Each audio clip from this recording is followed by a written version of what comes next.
大埔龍尾灘可能會變成人工沙灘，環保團體話呢度有好多稀有海洋生物，究竟有啲乜嘢呢？退潮嘅時候咧就睇得最清楚㗎啦。由祝志恩帶大家去睇睇。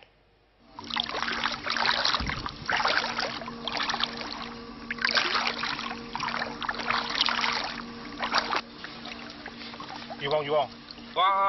好嘢！好嘢！阿魚王揾到啦！兜啊！兜啊！喺魚王喺我手度啦！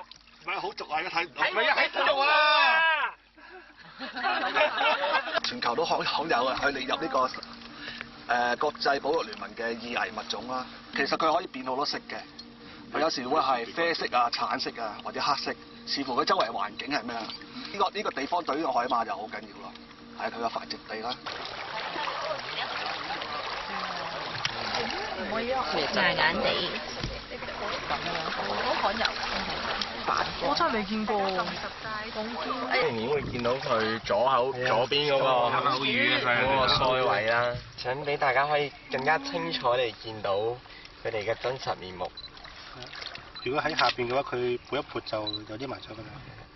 睇下佢點樣隱身啊？譬如就可以眨下眼就會捐翻落啲沙度。見到就千祈唔好掂，有毒㗎。唔會死人，不過敏感啲反應就會有抬爪咯。唔使人工製造都有一紮，真係喎，自然喺度。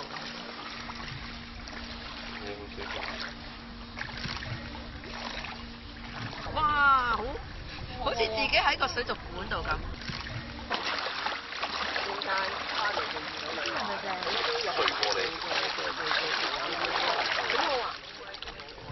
並唔係每一樣海裡面嘅生物啦都可以同手掂㗎，有啲可能有毒添。